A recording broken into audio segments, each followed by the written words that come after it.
होने के बाद राजू अपने घर चला गया। उसी दिन राजू के चाचा कैलाश विदेश से घर लौटे थे। उन्होंने राजू को एक पेन दिया। ये क्या चाचा जी, आप विदेश से मेरे लिए सिर्फ एक पेन लाई हो?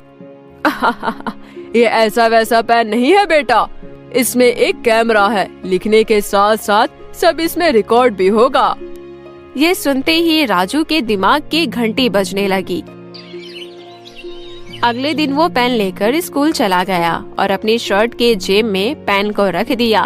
पेन का ऊपरी हिस्सा बाहर निकला हुआ था और उसी हिस्से में कैमरा लगा हुआ था। आज भी रोज की तरह मंगला मैडम सब बच्चों को डांटने और मारने लगी और अंत में वो रोज की तरह सबको सजा देने पर उतर आई। इस बार तो मंगला मैडम ने हद ही कर दिया। उसने लाल मिर्च का लेप बनाकर सब बच्चों के चेहरे पर फेस पैक की तरह लगाकर कड़ी धूप में खड़ा कर दिया। सभी बच्चे बुरी तरह चिल्लाने लगे और कुछ तो वहीं जमीन पर बेहोश हो गए। स्कूल के प्रिंसिपल मधुबाला ने तुरंत उन बच्चों को अस्पताल में भर्ती करवाया। सभी बच्चों के माता पिता भी अस्पताल चले आए। सब बच्चों के माता पिता आपस में बात करने लगे। ये सब हुआ कैसे? सब एक साथ बीमार कैसे पड़ गए? मंगला मैडम पास खड़ी मन ही मन हंस रही थी। तभी राजू ने हिम्मत करते हुए कहा, ये सब मंगला मैडम की वजह से हुआ है। क्या? मेरी वजह से? ये तुम क्या बोल रहे हो राजू? मैं तुम लोगों से कितना प्यार करती हूँ। झूठ, सब कुछ झूठ है। ये देखिए, मेरे पास इस बात का प्रूफ है। राजू ने पेन निकाला और उसे फोन से कनेक्ट करके सबको मंगला मैडम की सच्चाई दिखाई। ये देख मंगला मैडम की हालत खराब हो गई। सभी बच्चों के पेरेंट्स सारी सच्चाई जान मंगला मैडम को भला बुरा कहने लगे। उसके बाद पुलिस को बुलाया गया और उन्हें जेल भेज दिया गया। डॉक्टर ने मंगला मैडम का चेकअप करके बताया कि उन्हें एक मेंटल डिसऑर्डर है, जिससे उन्हें बच्चों पर टॉर्चर करके सुकून मिलता है। कोर्ट ने उन्हें 20 साल की सजा दी। साथ ही ये भी घोषित कर दिया कि 20 साल बाद भी उन्हें कभी भी कोई भी स्कूल नौकरी नहीं दे सकता। इस तरह राजू की होशियारी से कई सारे बच्चों की जान बच गई। वहीं मंगला जेल में चक्की पीसने लगी। प्रियंका गर्मियों की छुट्टियों में हॉस्टल से अपनी माँ गोदावरी से मिलने घर जा रही थी। सफर बहुत लंबा था, इसलिए प्रियंका को ट्रेन में ही नींद आ गई। रात का समय हो चुका था। तभी प्रियंका वॉशरूम जाने के लिए उठी। तब उसने देखा अचानक बहुत तेज हवाएं चलने लगी। तभी किसी के रोने की आवाज प्रियंका के कानों पर पड़ी और एक भूतिया साया प्रियंका को उसके बगल से जाता हुआ दिखाई दिया। ओह, लगता है मैं कोई सपना देख रही थी।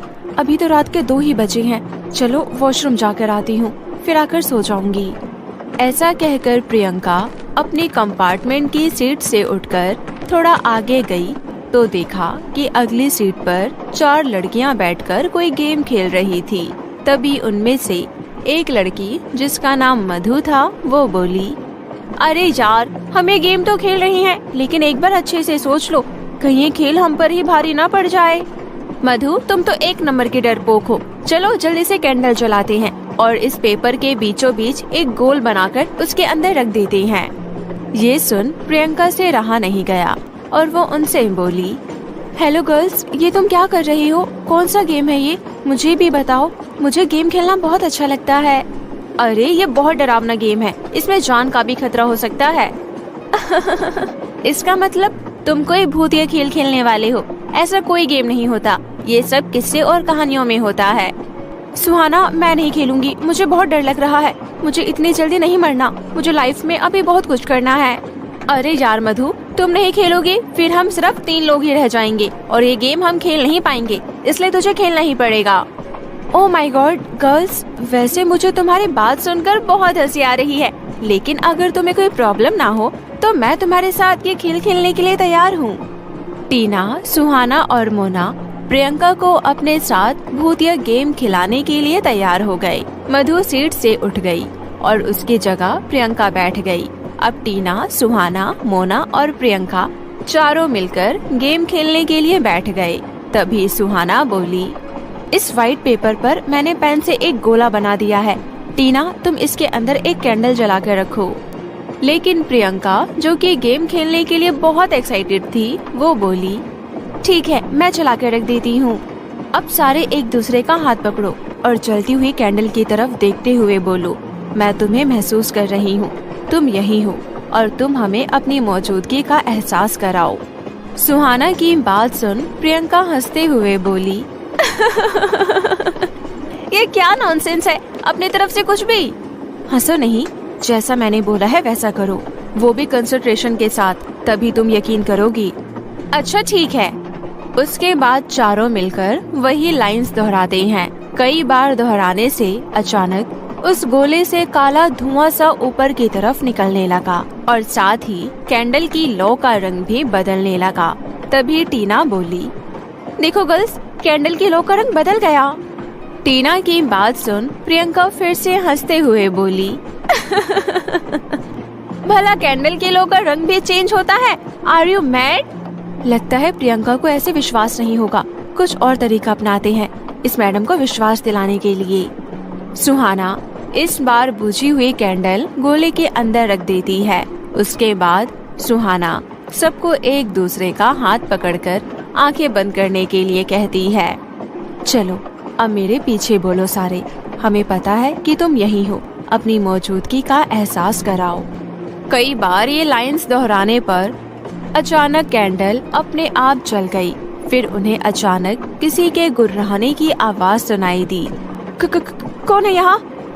तुम में से कौन ये आवाज निकाल रहा है मुझे डराने के लिए?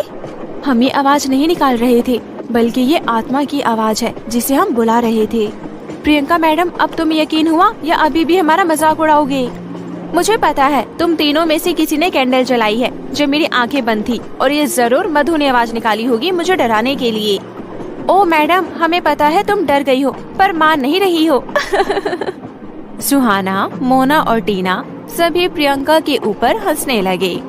तुम सब हंसना बंद करो, मुझे नहीं खेलना तुम्हारे साथ ये नॉनसेंस गेम, मैं तो जा रही हूँ सोने। प्रियंका अंदर ही अंदर डर रही थी, लेकिन वो अपनी सीट पर जाकर सोने की कोशिश करने लगी। तभी प्रियंका को अपने सामने वाली सीट पर एक साया दिखाई दिया। कौन है वहाँ? प्रियंका को बहुत ही अजीबोगरीब डरावनी आवाजें सुनाई देने लगी। प्रियंका ने डर के मारे अपनी आंखें बंद कर ली और जबरदस्ती सोने की कोशिश करने लगी। उसकी सुबह जब नींद खुली तो वो स्टेशन पहुंच चुकी थी। प्रियंका घर पहुंचकर अपनी माँ गोदावरी को ट्रेन में हुई सारी घटना बताते हुए बोली, मम्मी अब आप ही बताओ इसमें कितनी सच्चाई है? खुद ही खेल खेल कर देख लेते हैं। मुझे भी एक ऐसा खेल पता है, लेकिन मैंने कभी ट्राई नहीं किया। चलो आज साथ मिलकर ट्राई करके देख लेते हैं, पर हमें अकेले अकेले अलग अलग जगह पर ट्राई करना पड़ेगा। रात होते ही प्रियंका जलती हुई कैंडल लेकर अकेले बाथरूम में गई और शीशे के सामने जाकर खड़ी हो गई। मुझे पता है तुम्हारी मौत कैसी हुई थी, आओ मेरे सामने आओ और मुझे पूरी कहानी बताओ, आओ मेरे सामने आओ। तभी अचानक शीशे में डरावने चेहरे वाली चुड़ैल नजर आई।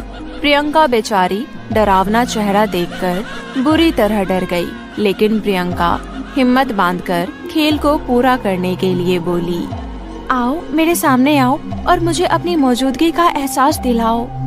तभी भयानक दिखने वाली चुड़ैल शीशे में से ही फूंक मारकर कैंडल बुझा देती है। साथ ही बाथरूम की लाइट भी जलने बुझने लगी।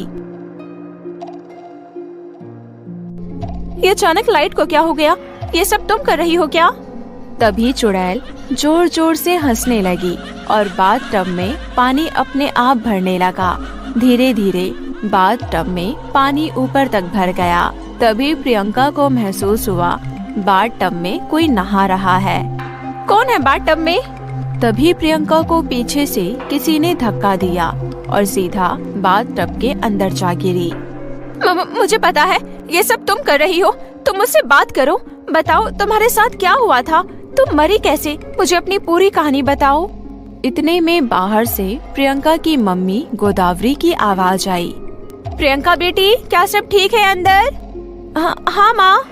फिर प्रियंका की माँ गोदावरी दूसरा खेल खेलने के लिए माचिस लेकर एक बहुत पुरानी अलमारी में घुस गई। अब मैं अंदर से अलमारी का दरवाजा बंद कर लेती हूँ। कोई है मेरे पीछे, मुझे पता है तुम अंधेरी दुनिया से आई हो, क्या तुम यही हो? तभी गोदावरी के पीछे से किसी के रोने की आवाज आने लगी। फिर एक डरावना सा हाथ गोदावरी के कंधे पर अचानक से किसी ने रखा। ये देख गोदावरी के माथे से पसीना आने लगा। फिर हिम्मत कर गोदावरी ने चुड़ैल से पूछा, तुम इस दुनिया में कब से हो? मैं कई सालों से इस अलमारी में कैद हूँ।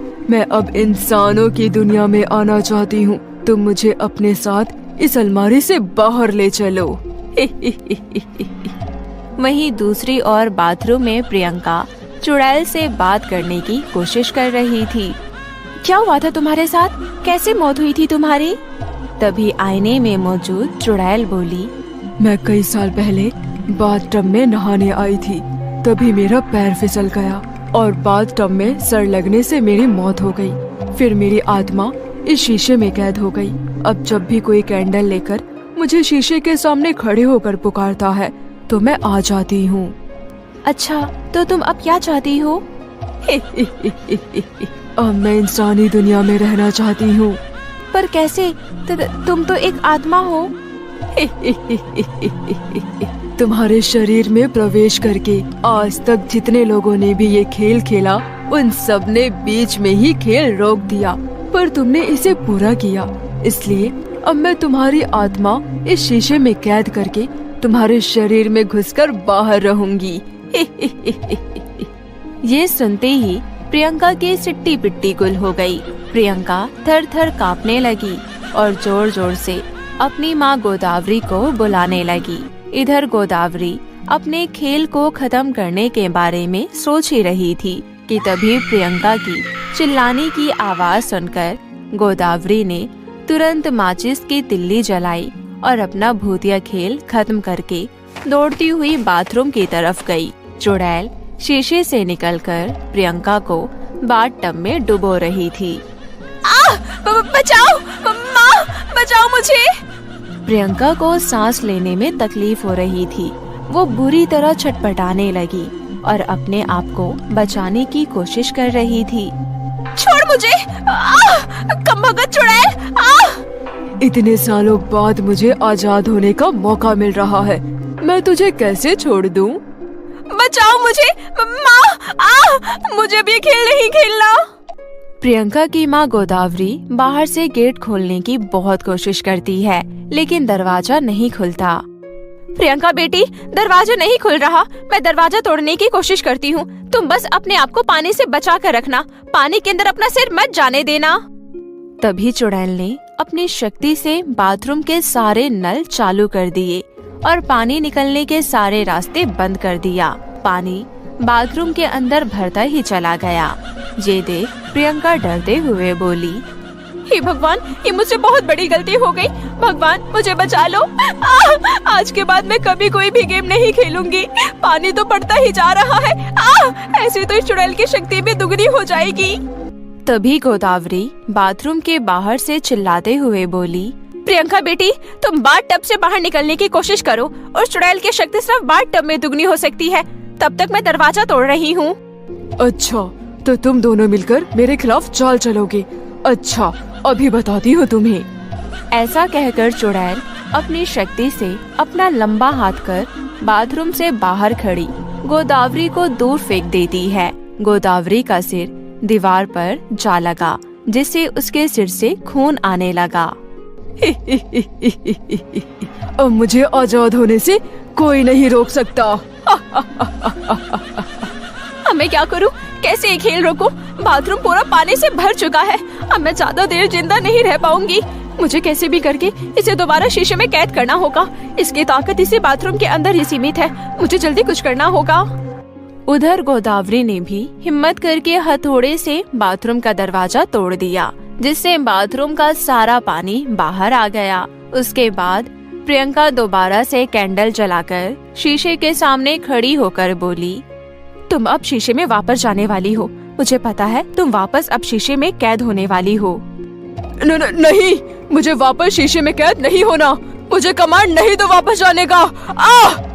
तुम्हें जाना ही होगा। जाओ, वापस जाओ।